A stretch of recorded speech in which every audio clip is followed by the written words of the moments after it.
The EOS R in 2022, should you still get it? A while ago, I made a video about the Canon T5i talking about whether or not you should get it in this day and age, and a lot of you didn't seem to like that video because I was being biased, and you are correct. I have been blessed with the opportunity of using bigger and better cinema cameras, but in this video, I'm going to try to be as unbiased as I possibly can and be as objective as I possibly can to help you guys make an educated decision on whether or not you should get this camera right now.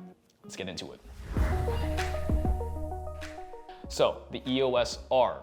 Before we get into it, we are only going to be talking about video specs, not photo specs. So, just to get that out of the way. So, let's start out with resolutions and frame rates. How about that one?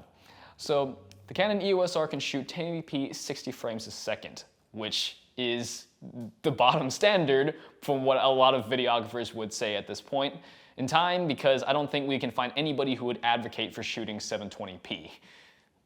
Considering also 4K is becoming the new standard. It more or less is the standard at this point, and I'm being outdated by shooting at 1080p. Speaking of 4K, the camera also does shoot 4K. However, obviously you guys know there is a caveat to this. Back in the day, Canon was notoriously known for this very annoying 1.7 times crop at 4K. And that is the reason why I, along with a lot of other filmmakers out there, chose not to use it. And at the same time, something I forgot to mention, at 4K, you can only shoot up to 30 frames a second, so there is no 4K slow motion.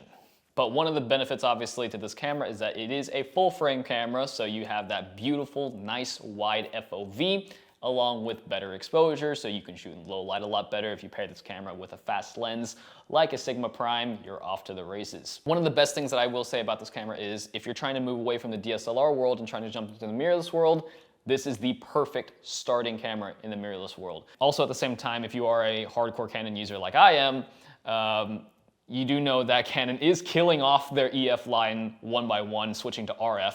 However, you can obviously still use your EF lenses on the EOS R and pretty much every other RF lens mount mirrorless camera that they make with the adapter. So you don't have to immediately switch over to RF lenses and throw out all the tens of thousands of dollars that you spent on Canon glass, EF Canon glass. Also, at the same time, the camera is very light. It clocks in at about, I believe, 1.7 pounds, which makes it perfect to put onto stabilizers, such as a Ronin S, Ronin S2, glide cams, if people even use those anymore. You get the idea. Now, coming from somebody who does video professionally, I will say that yes, the camera is very usable for professional work even to this day. So, I, in fact, still use this camera. Not as much, I will say, because I usually rent better cameras, but I will say that I have used this camera to this day on professional shoots, and it still works like a charm. And honestly, if you're working with clients and you're doing video professionally, then your clients probably aren't going to notice a big difference with, you know, full frame and blah, blah, blah, whatever. However, that does not mean I'm going to tell you to hinder yourself and just pick up the old family camcorder and then try to use that professionally, because it's not going to work out for you. I know there's a big debate in the film community saying gear doesn't matter or gear does matter, blah, blah, blah, whatever. Just understand, make the smart choice.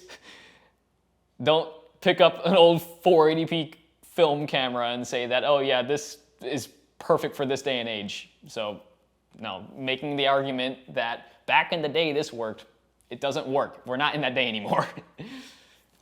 I'm probably gonna have a lot of you coming at me in the comments. You go right ahead.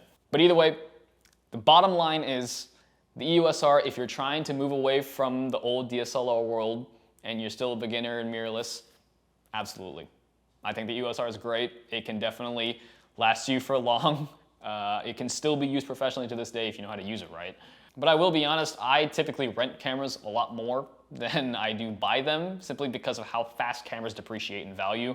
I do invest in lenses simply because they depreciate in value a lot slower than camera bodies, because, you know, when I got the EOS R, it was brand new, it was great, and then like a couple months later they released the R5, and then the EOS R became completely obsolete, and then now they have what, the R5C, the R7s. You know, time moves very fast with cameras. So, but if you are really trying to get a camera to call your own in the mirrorless world, I think that the EOS R is great for a starter.